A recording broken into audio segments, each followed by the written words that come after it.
저녁이고 하다 보니 너무 조촐하네요 오늘. 하지만 나름 즐겁게 한번 소중한 시간 만들어 보도록 열심히 노력 한번 해보겠습니다. 그럼 이 딜리버리 영화 만들어 주신 감독님과 배우분들 자리로 모시도록 하겠습니다. 자, 입장!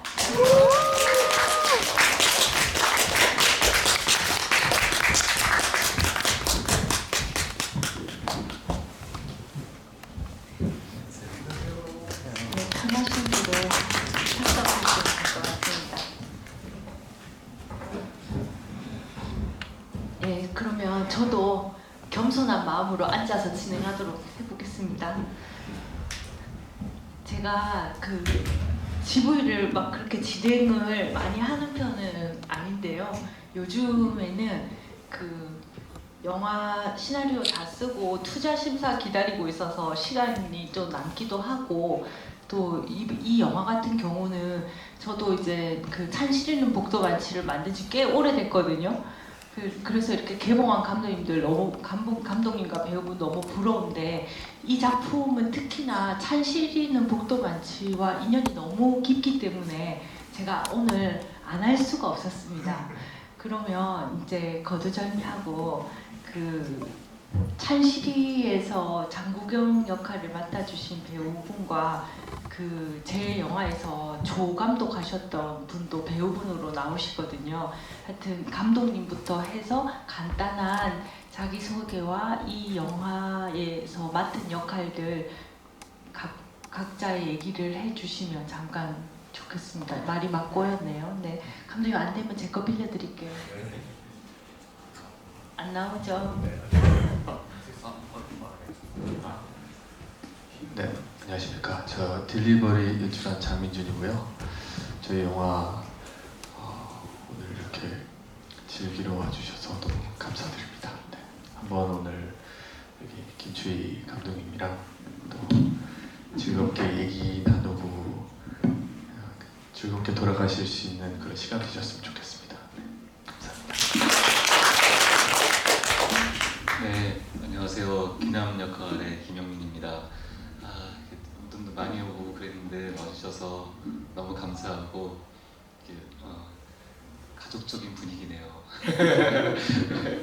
한 명이 100명입니다. 그래서 너무너무 감사드립니다. 네. 1,400명 왔네요. 1,400명. 네, 안녕하세요. 딜리버리에서 공달 수영 맡은 강태우라고 합니다. 겨울왕국이 된 명동으로 귀한 발걸음 해주셔서 진심으로 감사드립니다. 감사합니다. GV 하기 전에 여러분들한테 깜짝 놀랄 만한 인사를 한번 해보도록 하겠습니다. 여기 찬실이에서 장국영 역할 맡아주신 선배님, 여기선 정자가 너무 귀한 남자라고 정기남이라던데, 정기남 역 맡아주신 짝구경님, 그 다음에 찬실이에서 제작부 역할로 배우로 나왔습니다. 근데 여기서는 공달수 업그레이드 많이 됐습니다. 주인공으로. 그런데 저 뒤에 맨 끝에 강말동 배우도 함께 왔습니다. 네. 깜짝 놀랐죠? 네, 이렇게 오늘 훈훈한 분위기니까 어쨌든 제가 미흡한 점이 많아도 제가 전문 평론가는 아니니까 그래도 예쁘게 봐주시고 GV 진행해 보도록 하겠습니다. 어떻게 영화 재밌게 보셨는지 모르겠습니다. 저는 이 영화가 어쨌든 제가 너무 좋아하는 배우분들이 나오기도 하고, 사실 이 영화 소재가 그렇게 녹록한 소재가 아니거든요. 그래서 이 영화 어떻게 나왔을까 되게 궁금했는데, 여러 아이러니가 많은 영화를 블랙 코미디 탈을 쓰고 어쨌든 만들어진 영화가 저는 되게 귀하다는 생각을 했고요. 이 영화는 아카데미에서 지원을 받아서 작년 부산국제영화제에 한국 영화의 오늘 비전 부분에 상영돼서 익히 주목을 받은 작품입니다.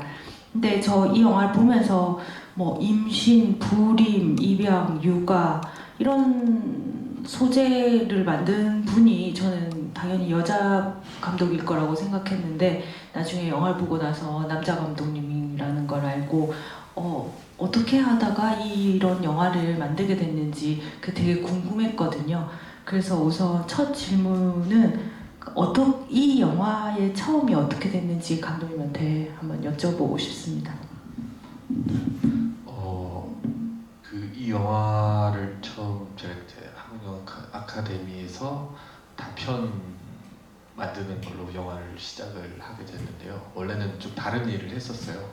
그래서 이것저것 이렇게 다양하게 하다가 영화를 하게 됐는데 옛날에는 다른 일을 하셨다는 겁니까? 네네. 아, 20대 때는 이제 다른 일을 어떤 일을 했을까요? 저는 원래 그 천문우주학과로 대학을 입학을 했었는데 천문우주. 예. 아, 네, 중간에 좀 잘 안 맞더라고요. 네. 그래서 군대 갔다 와서 그 건축공학과로 네. 바꿨는데 그것도 또 안 맞더라고요. 네.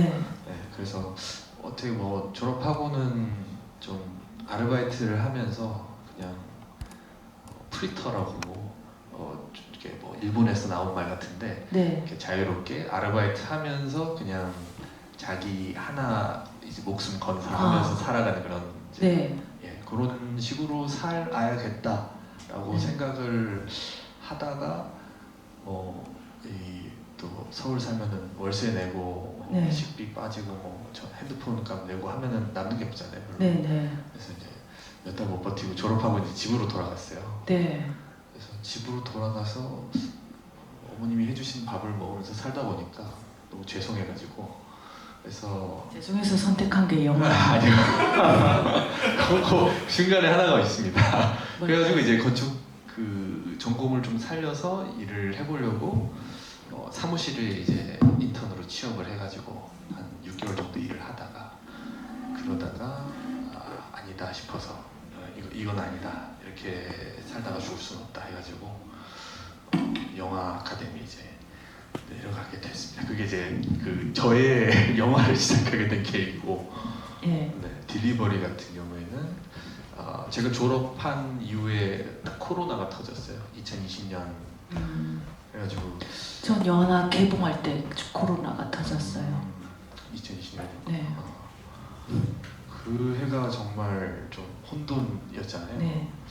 그래서 이제 어떻게 원래는 졸업을 하고 좀 현장을 나가서 뭐 영화 일을 이제 계속 해야겠다 그런 생각을 하고 있었는데 그게 막혀버려가지고 부산에 머물면서 이제 뭐 이런저런 그 시도를 하던 중에 이제 그 장편 시나리오를 그냥 뭐 할 일도 없으니까 뭐 써야겠다 해가지고 시작을 했는데 좀 우여곡절이 많았어요. 이게 준비를 한 기간이 거의 뭐 지금 시점으로 한 4년 전 그러면은 코로나 때부터 시작을 한 거니까 근데 이제 그때는 그냥 처음 시작하게 된 거는 인터넷 뉴스에서 그런 걸 봤어요. 그냥 장편으로 뭘 쓸까 하던 중에 그 택배 상자에 배달된 그 영화 시신에 관한 뉴스를 봤거든요.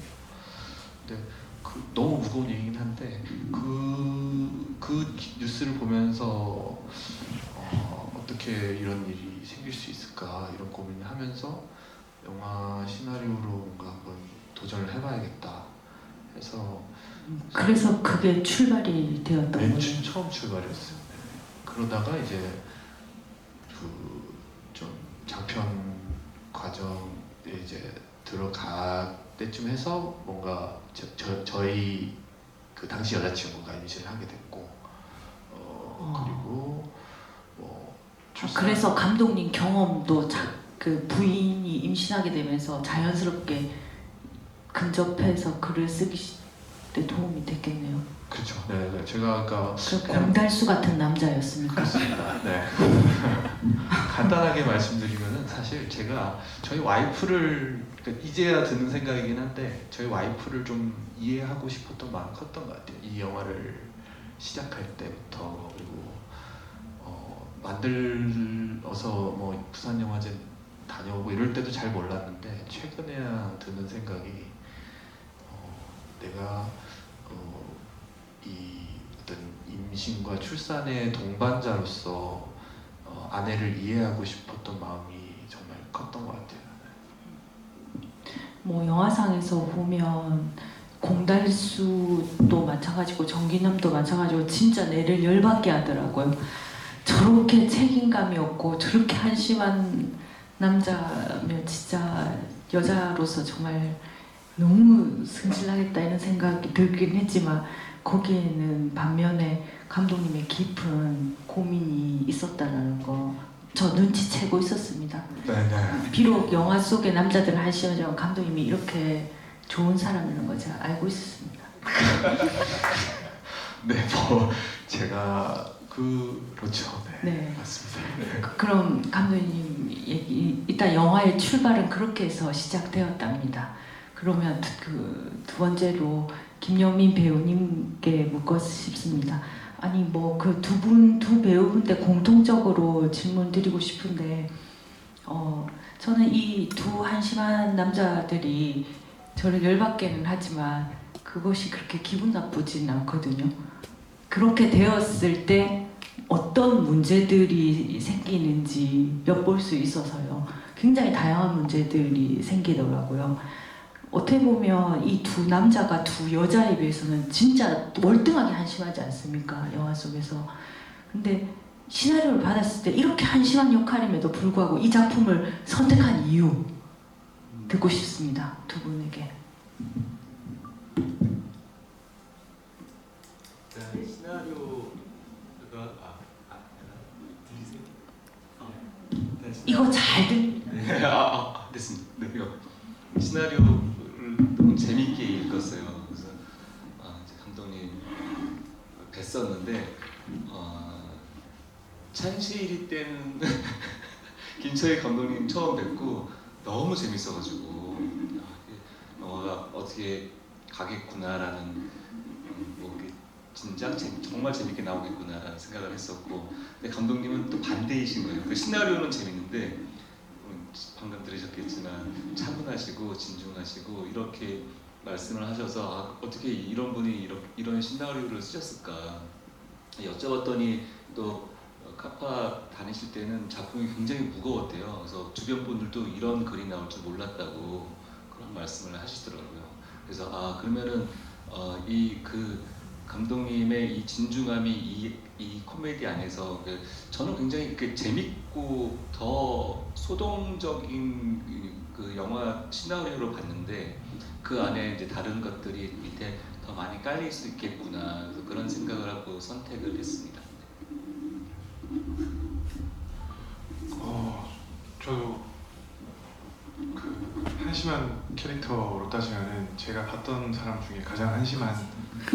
진짜 영화 중간에 스크린을 찍고 들어가서 진짜 멱살 잡고 끌고 나오고 싶더라고요. 저 한 번씩 극장 관람 같이 하는데 네. 이제 너무 탄식을 많이 해주시고, 그래서 좀 인터넷에 부산국제영화제 갔다 와서는 트위터에 좀 욕을 많이 얻어먹었습니다. 진짜. 네, 그래서 이제 그냥 저에 대한 욕이었어요. 캐릭터에 대한 욕이 아니라 외모 비하부터 시작해서 막 이상한 얘기들이 많아가지고 그것 또한 또 관심이니까.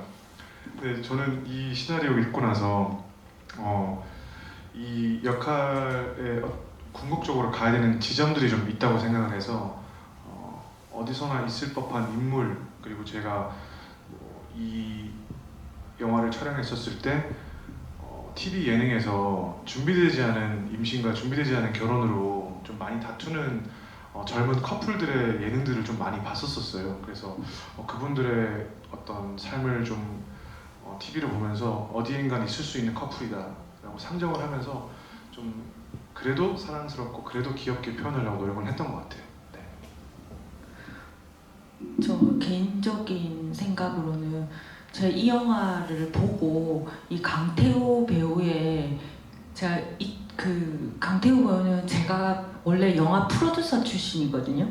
감독을 하기 전에 영화 PD 생활을 굉장히 오래 했는데 그때는 그 강태호 배우님이 조교였습니다. 연극영화과 조교였었고, 그 다음에는 제가 프로듀서였을 때 제작부였습니다.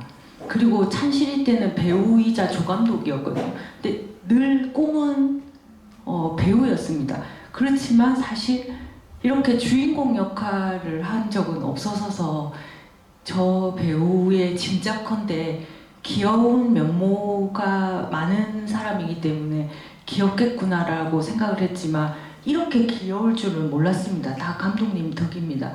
저 친구의 매력은 귀여움인 것 같거든요. 보시면 알겠지만 금방 자다 일어난 얼굴 같지 않습니까? 금방 자다 일어나가지고 이렇게 뚱한 그런 귀여움, 그 목격하셨죠, 영화 속에서. 저는 저 배우의 가장 큰 매력은 금방 자다 일어난 것 같은 얼굴의 귀여움이다. 이렇게 사족을 좀 붙이고 싶습니다. 감사합니다. 감독님 덕분이죠. 아니 무슨 소리입니까? 제가 만든 게 아니고 장민준 감독님이 만들었는데, 네, 어쨌든 그 강태호 배우가 오디션을 봐서 주인공 자리를 깨쳤다고 하더라고요. 그 과정을 짧게라도 듣고 싶습니다. 감독님도 설명해 주시고 강태호 배우님도. 강태호 배우님은 제가 9월 말에 그 영화 캐스팅 준비를 하면서 비가 막 추적추적 오는 가을 날이었던 것 같은데, 합천에서 당시에 이제 장소원 촬영을 하고 계셨어요. 그러다가 이제 저희 영화에 참여하신 조 감독님을 통해서 이제 연락을 하게 돼가지고 만나 뵙게 됐고, 만나 뵀을 때 이 달수라는 캐릭터가 가진 어떤 좀 사실 부담이 있을 수 있는 역할이잖아요. 이게 배우는 그 이제 역할을, 좋은 배우는 역할을 따지지 않을 수도 있지만, 그렇지만 어쨌든 멋있게 나오고 싶으니까. 네네. 네. 그렇기 때문에 이제 어려움이 있는 역할인데도 굉장히 이해도가 높으시더라고요. 달수라는 캐릭터에 대해서. 이제 뭔가 그런 표현이 서툰 사람, 거칠고 투박하지만 이제 누군가를 이해하려고 노력하는 사람, 이런 따뜻함 같은 거를 느낄 수가 있었고, 그리고 원래 성격도 그렇습니다.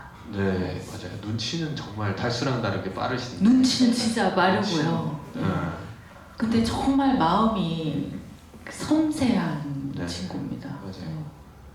그래서 뭔가 또 영화를 굉장히 사랑하고, 영화를 만드는 일을 정말 사랑하는 그게 느껴져서 저도 많이 배웠어요. 이게 영화를 좋아한다는 것, 그러니까 영화를 관람하는 게 좋아서 저는 뭐 누구나 그렇겠지만 그렇게 시작을 했지만 경력이 어쨌든 저도 짧다 보니까 영화를 만드는 일을 사랑하는 것, 그리고 영화가 이렇게 대중 관객분들에게 앞에 선보이고 이런 과정을까지 사랑하는 거는 또 알지 못했던 부분인데, 그 정말 이게 항상 모든 과정에서 함께 해주는 그런 좋은 배우입니다. 네. 강태호 배우는 네, 주인공 할 줄 알았나요? 좀 몰랐죠. 네. 몰랐고, 그 장소원이라는 영화 합천에서 6개월을 촬영을 했었어야 했는데 6개월 중에 2개월이 그 촬영이 없었어요. 이제 가을 장면을 촬영하고 겨울까지 그냥 2달을 쉬어야 되는 건데, 이제 보통 그렇게 2달이 비면은 다른 작품들은 사실 못 하게 되거든요. 근데 이제 장소원 촬영하고 있을 때 그 아까 말씀하셨던 국도극장이라는 영화에서 조감독 했던 조감독 형님이 연락이 와서 이 딜리버리라는 영화를 하게 됐는데 오디션 한번 볼래? 라고 이제 얘기를 해줬어요. 그래서 이제 장소원 촬영하다가 자꾸 마음은 딜리버리로 가더라고요. 뭔가 그래서 책을 이제 그 시나리오를 숙소 가서 빨리 읽고 이제 장소원 제작진 분들한테 양해를 구해서 휴차 때 서울로 이제 불이 나게 올라왔죠. 그래서 이제 만나 뵙고, 그 전에 뭐 시나리오 한 2-3번 넘게 읽고 갔고, 사실 달수 역할을 하겠다라는 그런 건 없었었어요. 이렇게 배역을 정해서 오디션을 본 건 아니었어서 그래서 만나 뵙고 이제 2-3시간 정도 처음에 얘기를 나누면서 이제 좀 피력을 했죠. 이제 주인공을 좀 달수 괜찮지 않냐? 약간 이런 식으로 피력해서 이제 감독님이랑 처음에 2-3시간 넘게 얘기를 나누고 이제 이렇게 좀 진행이 잘 된 것 같아요. 또 흡족하게 생각해 주셔가지고 저도 만족합니다. 감사합니다. 네, 제가 뭐 만족한다고 뭐 되는 건 아니겠죠. 저는 이건 저만의 궁금함일 수도 있는데요. 별거 아닌데 원래 별거 아닌 거 묻고 싶잖아요. 나중에 객석에 제가 마이크를 돌리면 별거 아닌 거를 꼭 여쭤봐 주시기 바랍니다. 제가 시계가 없어서 그런데 30분 정도 되면 저한테 사인을 주십시오. 객석으로 마이크를 돌리도록 하겠습니다. 제가 그 궁금한 사소한 거는 김명민 배우님께 여쭤보고 싶은데요. 갑자기 영화에서 급발진을 하는 씬이 있는 겁니다. 그게 뭐였냐면 어쨌든 그 오미자가 가진 아기가 뱃속에 있는 아기가 기형일 수도 있다는 걸 알고 어쨌든 커피숍에서 다시 두 부부가 이렇게 대면을 할 때 오미자가 계약금을 2배로 달라고 하는 겁니다. 그때 그 정기남이 밖으로 부인을 살짝 불러내서 밖으로 나갑니다. 근데 거기서 갑자기 급발진해서 화를 냈거든요. 그러니까 여태 부인한테 권력 구도로 치면 한참 밀릴 것 같은 남자가 갑자기 거기서 연기 톤이 갑자기 확 바뀌어서 화를 내는 겁니다. 그래서 왜 저렇게 화를 내지? 의아했지만 그 씬이 끝날 쯤에는 사실 이유를 찾을 수는 있었거든요. 그러니까 기형일 수도 있는데 돈을 그렇게 주는 게 싫었을 수도 있고 그것이 더 블랙 코미디처럼 보여서 이렇게 했나 싶었지만 그 이유를 듣고 싶은 거예요. 이유가 있었을 것 같아서. 네. 기억은 나시죠? 네, 기억나는데 네. 그래서 그 씬은 이렇게 막 원래 버럭 화를 낸다라는 지문이 있었나? 이렇게 화를 낸다, 버럭한다 이렇게 비슷한 지문이 있었었는데 그거랑 좀 맞닿는 게 그 비상구 씬에서 네. 깨고 네, 네. 승질 부리잖아요. 네, 네. 그러니까 그렇게 좀 비겁하고 찌질한 그런 인물로 계속 표현하고 싶었었어요. 아, 그래서 이렇게 남들 없을 때 자기 감정 표현을 그때밖에 할 수 없는 그리고 뭐 자본의 힘이나 그 권력관계의 힘에서는 언제나 주눅들러 있고 뭐 이런 인물로 표현하고 싶었는데 이제 그게 달았을 때는 인간의 본 모습이 좀 튀어나온다고 생각을 했던 것 같아요. 네. 그리고 그게 한 가지가 있고 또 한 가지는 현장 상황이 좀 그랬을 수 있어요. 급하게 찍어야 됐고 네. 그리고 소리의 전달성의 문제 때문에 그 배우가 조금 더 과격하게 나올 수밖에 없는 어떤 상황들도 있었어요. 네. 근데 그게 다 섞인 것 같아요. 그래서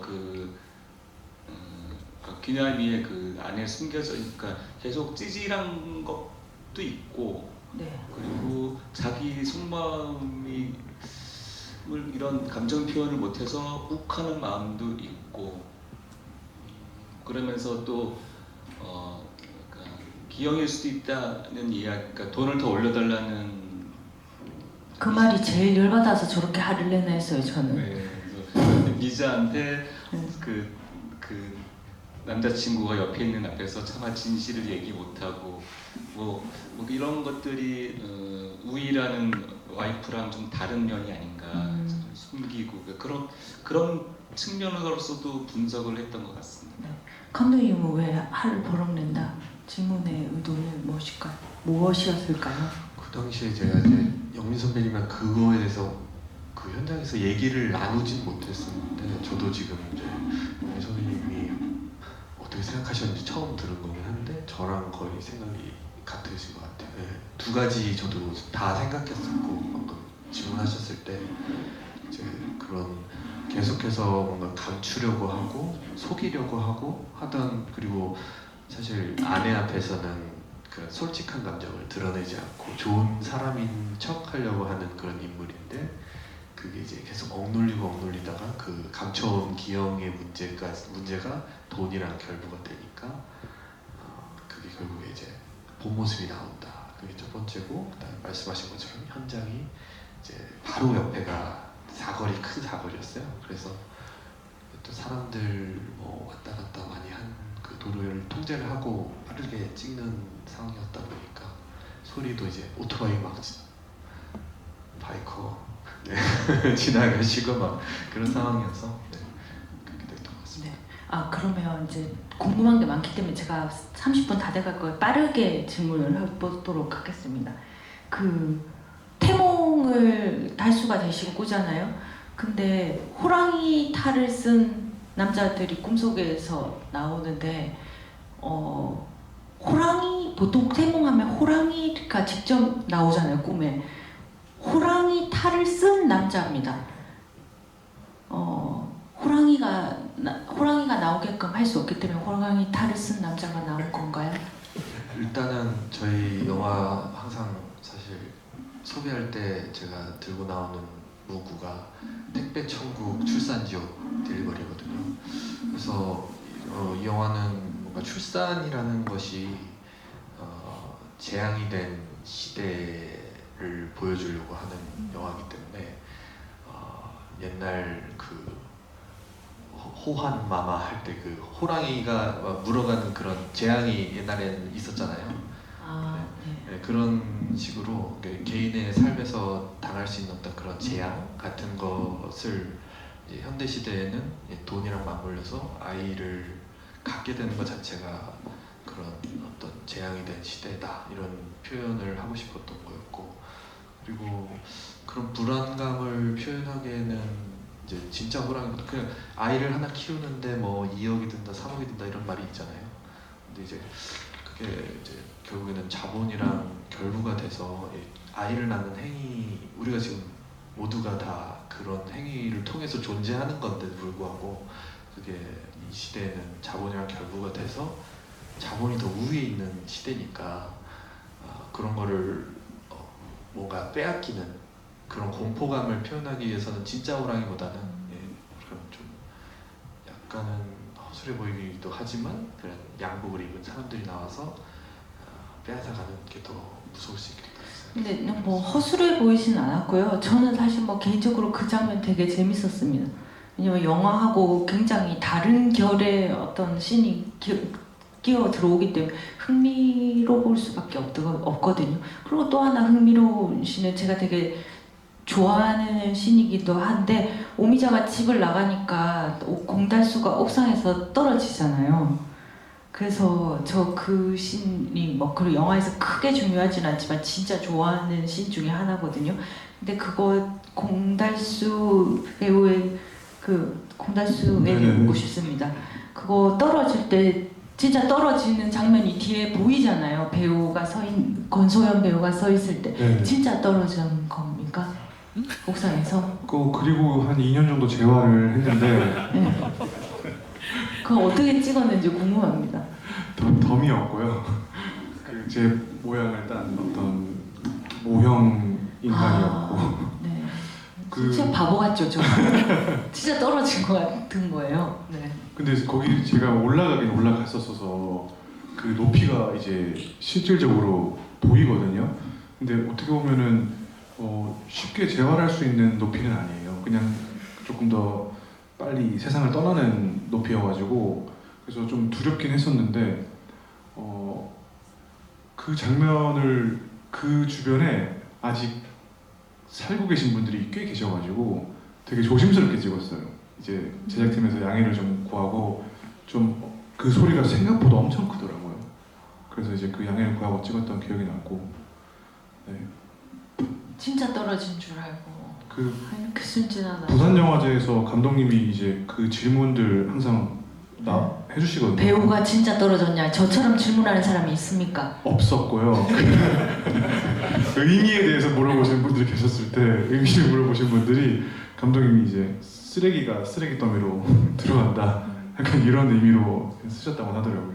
네, 그런 의미도 있긴 한데, 그러니까 뭔가 그 커플이 이제 추락한다 도덕적으로 그런 의미로 봐주시는 게, 그러니까 달수가 너무 사실 이렇게 아까 얘기하셨지만 배우님을 공격하는 경우도 있었다고 하니까 저도 되게 좀 그렇게 하는데, 하여튼 두 커플이 거래를 성사를 하고 그 다음에 떨어지는 거니까. 근데 그 장면 때문에 이제 제 주변의 분들은 제가 마지막에 아기를 막 찾으러 가는 달려가는 씬이 제가 그 장면 때문에 그런 것 같아요. 제가 그 생을 마감하러 가는 줄 알았대요. 아, 그렇게까지 비약하는 사람들이 있었습니다. 아. 네.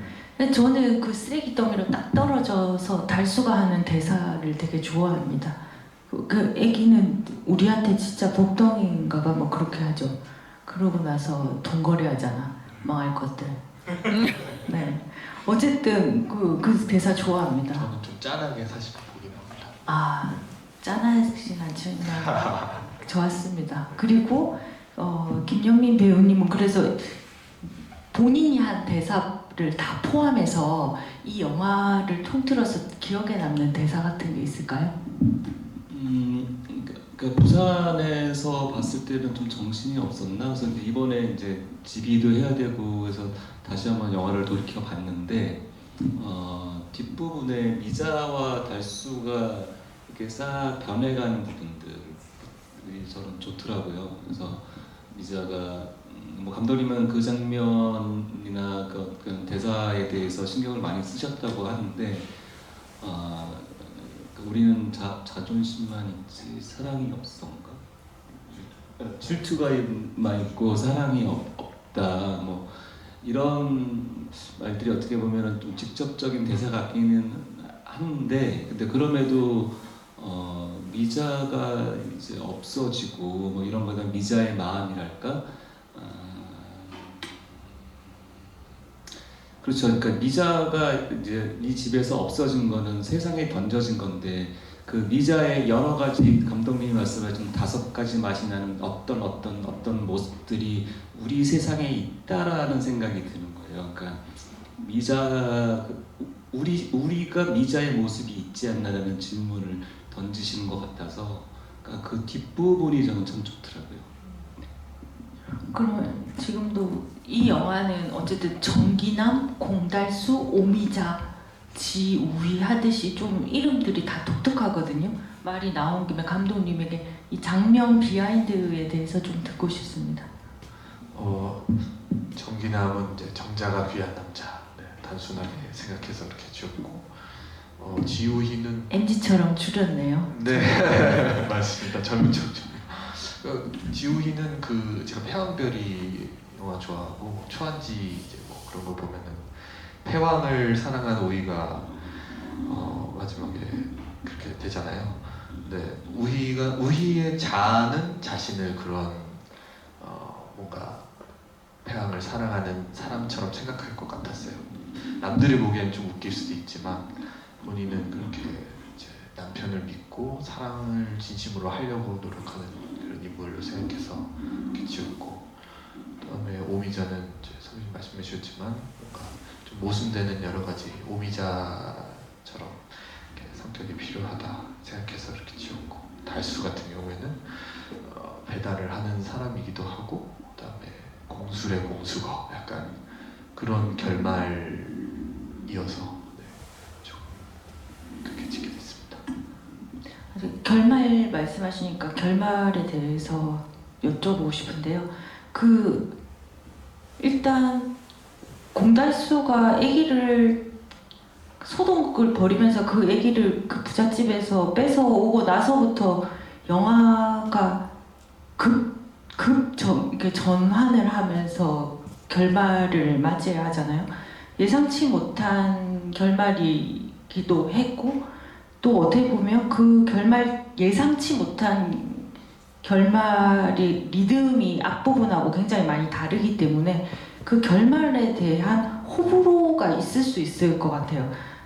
좋으면은 신선하지만 또 어떻게 보면 급작스럽게 느껴질 수도 있고, 그런데 어쨌든 달수의 성장이 그 앞에 너무너무 한심했기 때문에 그 성장이 반갑기도 하고 신선하기도 했거든요. 근데 이와 같은 결말을 만든 이유가 궁금하기도 하고, 또 하나는 어쨌든 마지막에 아기를 재워놓고 달수가 창밖을 쳐다보는데 밖에서 문 소리가 난단 말이에요. 그럼 그런데 그것이 누가 왔는지 잘 모르는 채로 끝이 나거든요. 그 열린 결말로 받아들였는데 각자 생각하기 위한 감독님의 그러니까 그런 결말에 대해서 좀 자세히 들어보고 싶습니다. 네.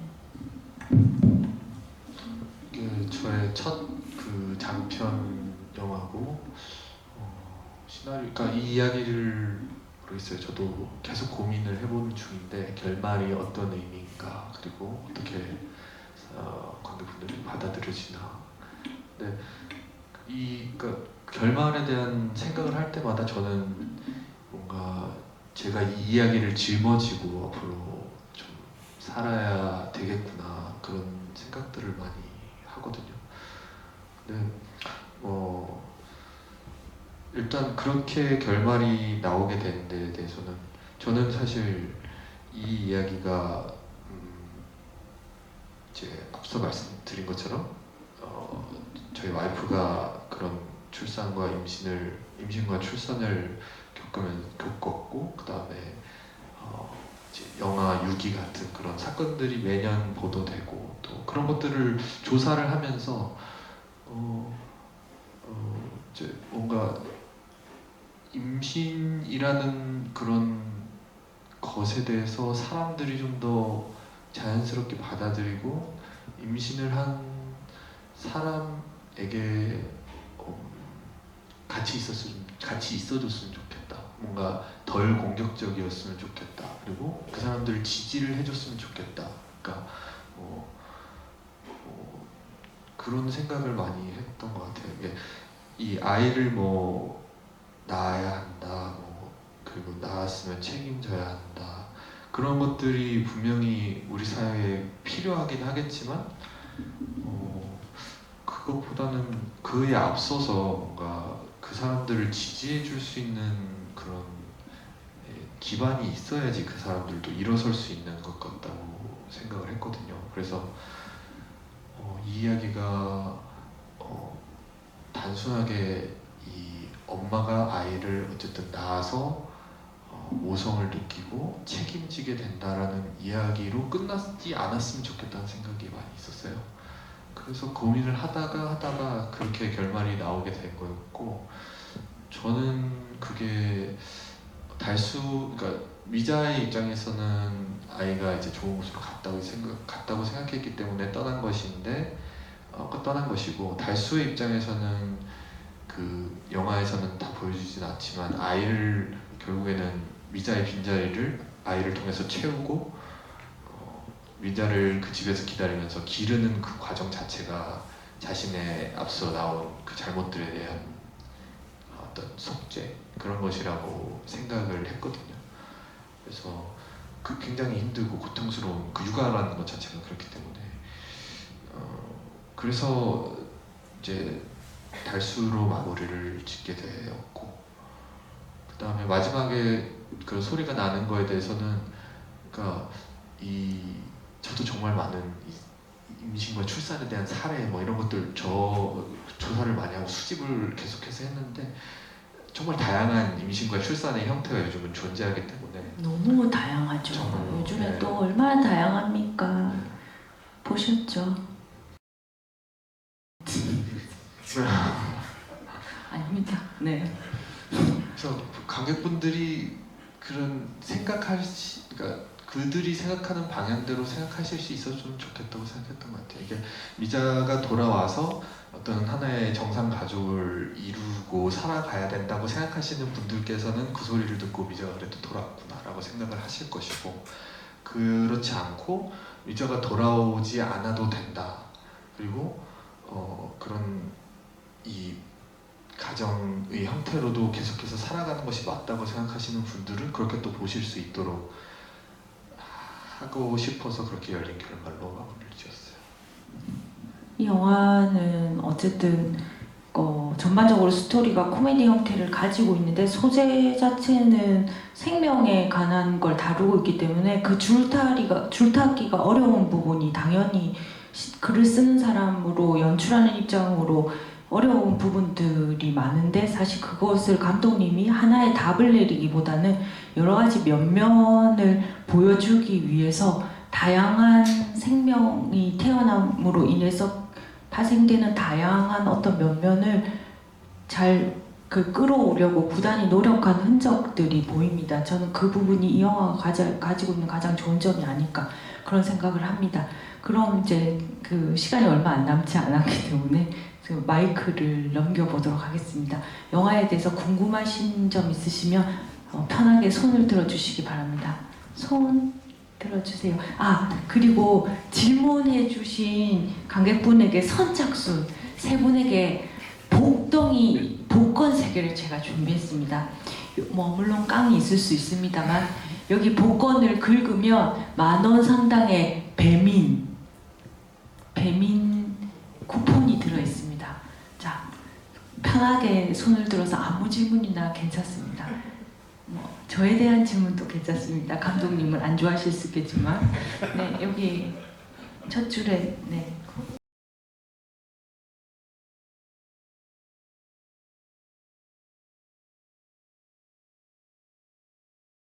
누구한테 여쭤보시는 걸까요? 감독님? 영민 배우님이랑 감독님. 네. 처음에는 당연히 쫓겨났을 거라고 생각을 하고 그러니까 우리한테 큰 거짓말을 했고 그러니까 또 이제 큰 권소연 배우가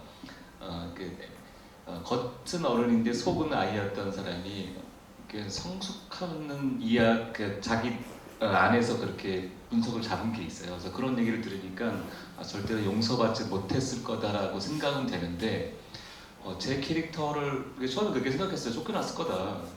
근데 제 캐릭터가 워낙 찌질하다 보니까 어떻게든 옆에 붙어 있을 수도 있겠구나. 그런 생각은 또 해봤습니다. 네.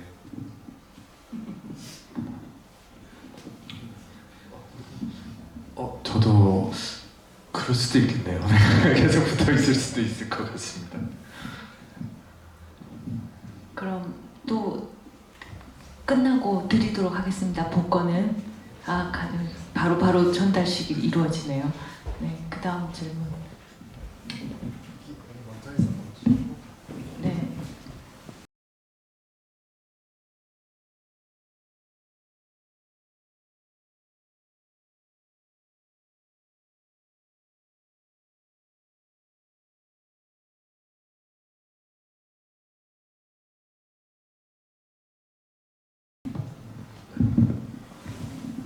삭제를 한 장면이 좀 있고요.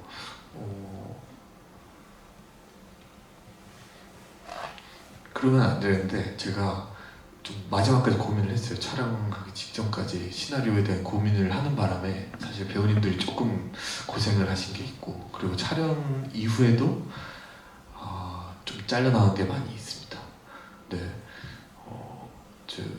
홍보사에서 잘린 장면 얘기하지 말아달라고 얘기하시더라고요. 그래서 최대한 안 하고 있는데 어떤 게 혹시 궁금하셨어요?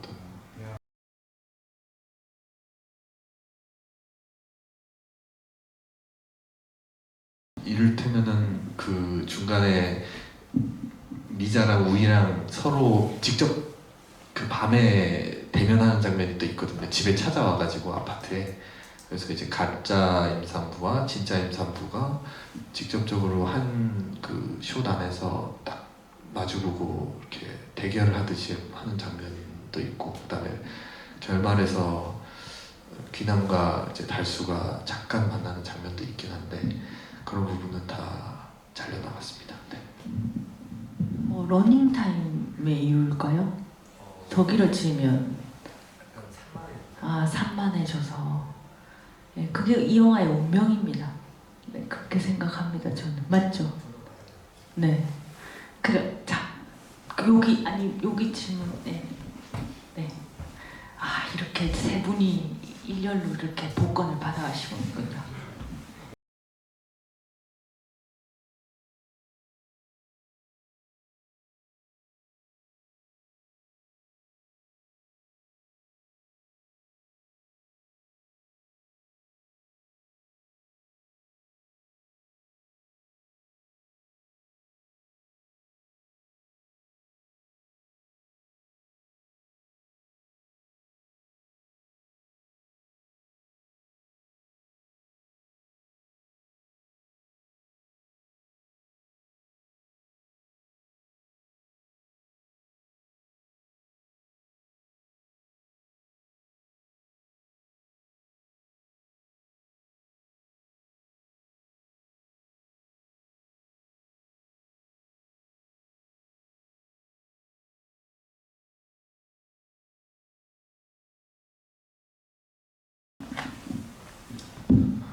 제가 먼저 말씀드리면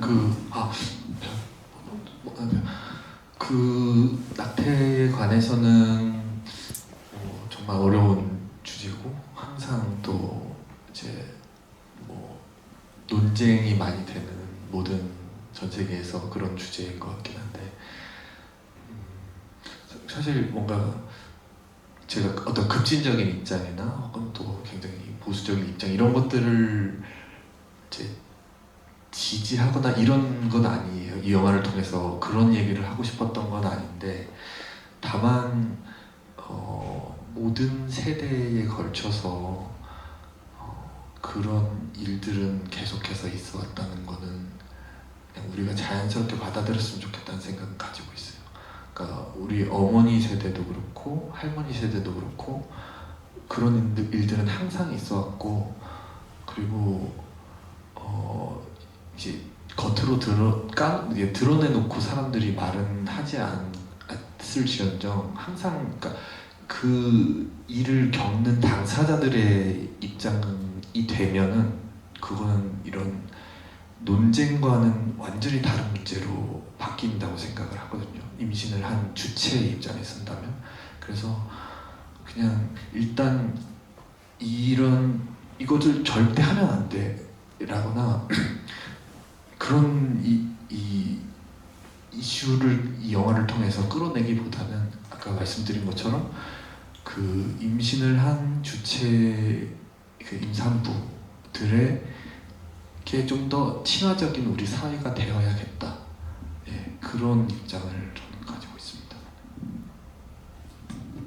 네, 뭐 이렇게 막 그런 역할을 만 해야지라고 뭐 이런 생각은 없고요. 대본이나 감독님께서 전체적인 걸 고려해서 하는데 이렇게 제가 전에 했던 어떤 연기들이 있어서 특히 이제 뭐 매체 쪽에서는 제 정보가 그거밖에 없으니까 전에 연극 많이 했을 때는 내 연극을 통해서 이렇게 캐스팅했을 때는 여러 가지가 또 있는데 또 매체 쪽에 어느 작품이 되게 잘 되면 또 그것 때문에 영향을 받아서 캐스팅 제의가 들어오고는 해요. 그래서 나이 아저씨 때는 또 워낙 나쁜 놈이어가지고 혹시 계속 그런 역할이 들어오나? 라고 이제 여겨지고 있을 때쯤 사랑의 불시착이 들어왔어요. 그래서 착한 역이어가지고 잘됐다. 혹시 하나의 이미지로 굳혀질 수 있는데 착한 역을 해서 참 좋다 하고 있는데 바로 부부의 세계를 하는 바람에 그러니까 전체적으로 보면은 배우가 여러 가지 모습을 보여줄 수 있어서 좋고요. 또 그때 당시에 또 비슷한 시기에 또 찬실이는 복도 많이 하면서 또 다른 그 캐릭터를 또 표현한 것 같아서 제 개인적인 역사에 찬실이는 복도 많지가 참 좋은 작품으로 남아있습니다. 네, 저는 김영민 배우님이 원래 그 배우분이 가지고 있는 기질대로 영화를 찍으면 감독이 제일 많은 혜택을 받는 것 같거든요. 저는 그런 의미에서 여기 계신 배우님들은 두 분 다 귀여운 매력을 가지고 있으신 분이신 것 같아요. 그래서 다음에 저에게 기회가 온다면 너무 귀여운 남자 두 명이 바람피는 그런 근데 뭐냐면 사람이 너무 바람을 피워도 귀여우면 또 보게 돼요. 어쩔 수가 없어요. 그런 역할을 해보고 싶습니다. 네, 네, 그렇습니다. 자, 몇 시쯤 되었을까요? 10분 정도. 그러면 제가 한 2분 정도 질문을 더 받고 그리고 마지막으로 제가 묻고 싶은 질문 하나만 딱 하고 이 자리를 정리하도록 하겠습니다. 예, 손 들어 주십시오. 궁금하신 거. 예, 여기 네.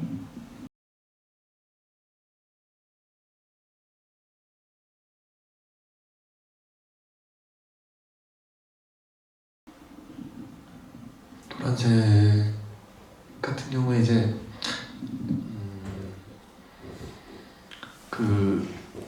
어떤 그러니까 풍요 속의 빈곤 뭐 이런 문구도 제가 이제 딜리버리를 설명하기 위해서 종종 생각하는 문구인데 우리나라에서 택배가 하루에 2천만 건인가 움직인다고 하더라고요. 그래서 연간 뭐 최근에는 50억 건이 넘었다는데 그렇게 물질적으로 풍요로운 사회 속에서 출산율은 최저인 그런 아이러니.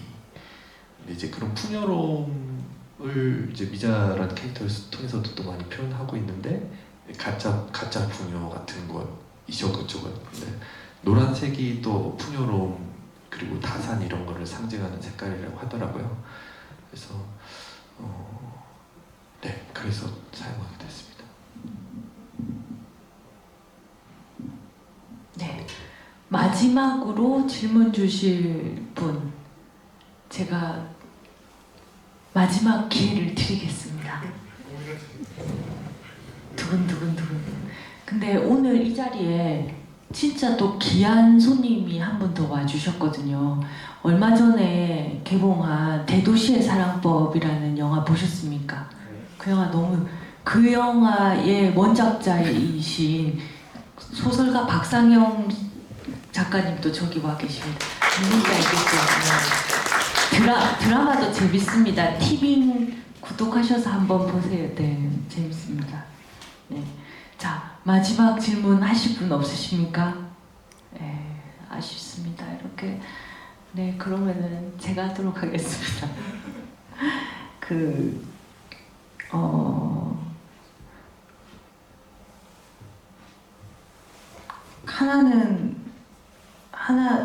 하나는 아까 감독님한테 제가 뭐 여쭤본 게 한 게 있는 것 같아요. 제목이 딜리버리인데 왜 딜리버리인지 제가 물었던가요? 네, 그거 궁금합니다. 딜리버리 이제 아까 말씀드린 것처럼 뭔가 그런 풍요성의 빈곤 뭐 이런 배달하다 그 다음에 임신하다 그 두 가지 의미가 다 딜리버리 안에 담겨 있으니까 그런 아이러니를 좀 한 번에 담을 수 있는 제목이라고 생각했고 그다음에 그런 이 모든 감정적인 딜리버리 소통도 또한 이제 활성화돼서 이런 이제 자연스럽게 임신과 출산에 대해서 좀 얘기할 수 있는 사회가 됐으면 좋겠다. 네, 그런 감정적인 딜리버리, 소통이 좀 물질적인 것뿐만 아니라 제가 뭐 옛날에 막 고시원도 살아보고 했는데 사실 소통이 좀 저도 잘 못하거든요. 근데 그런 것들이 좀 잘 이루어지는 사회가 됐으면 좋겠어서 네, 그런 딜리버리를. 요즘에 정말 찬반 논란을 많이 겪고 있는 그 임신 혼외자 이런 것도 생각해 보게 되는 것 같아요. 저도 고민했었거든요. 이거는 누가 잘하고 못하고의 문제가 아니라 제가 원하지 않는 임신을 하게 됐을 때 나는 어떻게 할까? 그러니까 단순히 뭐 지우거나 낳거나 이런 문제가 이제는 아닌 것 같아요, 사회가. 그러니까 사회적인 제도뿐만이 아니라 어떤 아버지 없이 애를 낳거나 아버지가 있어도 그 양육자가 책임을 안 지거나 이런 사실 이 영화도 그런 고민들을 다 던져주는 영화라고 생각을 하는데 그렇다면 나는 어떻게 할 것인가? 저 같은 경우는 저는 부모가 사실 미성숙하면 그만큼 자식에게 불행이 없다고 생각하거든요. 근데 제가 경제적으로 제 자식을 책임질 수 있고 그리고 제가 어느 정도 부족하지만 성숙함이 있다고 생각하면 그 아이는 경제적으로 어려우나 어려우지 않느나 낳아서 길러야 된다라는 생각이 더 강하게 드는 것 같아요. 그러니까 뭐 안 생겼다면 모르지만 이미 생겼다면 저는 낳아서 함께 기르는 방법들도 있으니까 그런 방법을 선택할 것 같다는 생각을 저는 요 근래에 좀 해봤습니다. 뭐 친구들이 뭐 같이 키워줄 수도 있는 거니까요. 네. 저도 영화에 다양한 형태의 가족들도 있고. 그러니까 이 영화의 가장 밑바닥에서 제가 이제 깔려 있는 생각과 아이디어가 이제 출발이었던 것이 아까 말씀드린 그 택배 상자에 담겨져 있던 영화 시신이었던 거거든요. 그게 이제 지방에 있는 자기 어머니한테 고시원에 살던 어떤 여성분이 아이를 낳아서 지방에 있는 어머니한테 보낸 건데 이제 좀 처리를 부탁한다고. 근데 말씀하신 것처럼 이렇게 소통할 수 있는 사람들이 주변에 있었다면 과연 그분이 그런 선택을 했을까 이런 생각을 이 영화를 만들면서 많이 했던 것 같아요. 저는 좀 더 다양한 우리가 가습적으로 제도하에 있는 것 말고 다른 형태의 가족이라든지 선택이라든지 이런 것을 우리가 그냥 굉장히 잘 받아들일 수 있는 사회가 다양한 형태들을 받아들일 수 있는 사회가 훨씬 더 건강하고 좋은 거라고 생각하거든요. 그래서 저는 어떻게 보면 이런 영화나 요즘에 있는 사람들이 가지는 그 이슈들이 오히려 저는 부정적이다기보다 우리가 이렇게 생각해보고 우리의 시선을 바꿀 수 있는 좋은 기회라고도 생각합니다. 어쨌든 이 눈 오는 날 짧은 시간이었지만 우리 이 자리를 같이 함께해서 너무 좋았던 것 같고요. 기쁜 마음으로 돌아가시고 딜리버리 주변에 많이 입소문 내주시면 더 감사하겠습니다. 조심해서 돌아가시기 바랍니다. 고맙습니다.